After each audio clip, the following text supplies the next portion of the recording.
অসহায় সহায়ক, যার কেউ নাই তার, হরিচাঁদ আছে তার। তাই তো কবি বলেছেন, এমন দয়াল অবতার হয় নাই, হবে না রে আর। তোমরা সেই দয়াল অবতারের ছেলে পেলে, তাকে মনে প্রাণে সবাই চোখের জল দিয়ে নিত্য পূজা করো। মায়েরা প্রতিদিন সকালবেলায়ও, প্রতিদিন তো পূজা করেই, সকাল সন্ধ্যা পূজা করে, কত চোখের জল দেয়। এইরকম ঘরে ঘরে এই ঠাকুরের মন্দির, ঠাকুরের আসন, এই ঘরে ঘরে পাতা আছে। হ্যাঁ, এ কোন ঘরে, কারা এরকম ঘরে ঘরে ঠাকুরের আসন পাতিছে? কোন দল পাঠতেছে? এই দল দেখাও তো দেখি। কোনো দল পাতে নাই। এই হরিচাঁদ ঠাকুর না এলে কি দুর্দশা হতো ভেবে দেখো। কাজেই যেদিন যায় সেদিন আর আসে না।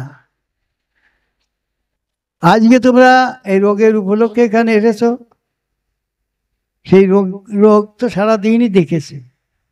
এখন দুটো ভালো কথা শোনো, যে কথা শুনলে তাতেও রোগ সারে, যদি তোমাদের জ্ঞান হয়ে পড়ে। যদি সজ্ঞান মানুষের মধ্যে আছে, মানুষের মধ্যে চেতনা আছে, মানুষের যে কত ক্ষমতা আছে এ তোমরা জানো না। ঠাকুর তোমাদের মধ্যে অনেক গুণ দিয়েছেন, অনেক গুণ। সেই গুণ জাগ্রত হয় ভক্ত সঙ্গে এলে। ওই মাঠে ঘুরে বেড়ালি সেই সঙ্গ জাগে না, সেই শক্তি আসে না। ভক্ত সঙ্গ আছে কল্পবৃক্ষ। ভক্ত সঙ্গে এলে যে যাহা বাঞ্ছা করে, বাঞ্ছা পূর্ণ করে তারে হরিচাঁদ মোর দয়াময়।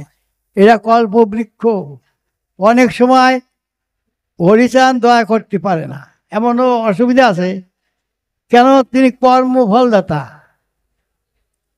হরিচাঁদ দয়া করতে পারে না। তুমি যেমন কাজ করবা সেই ফল ভোগ করবা, তার কাছে আইনের কাজ। আর হরি হলো ভক্ত যারা, তার কাছে আইন টাইন নাই। ওরাই তোমার অত অত কিছু জানতে চাই না, এই ভালো করে দিতে হবে, পরিষ্কার কথা। ঠাকুর দেখে এগে বললাই বলতে আমার কোনো আচরিত নয়, ভক্ত বাক্য নয় ব্যবচারী। একে বলছে ঠাকুরই তো বলেছেন যে ভক্ত বাক্য নয় ব্যবচারী। আমার কথা মিথ্যে হতে পারে, আমার ভক্তের কথা মিথ্যে হতে পারে না। তিনি বলছেন আমার হতে আমার নাম বড়, নাম হতে আমার ভক্ত বড়। ভক্তকে কত উপরে রেখেছে। তাই ভক্ত একটা আবদার করলি ঠাকুর না শুনে পারে না।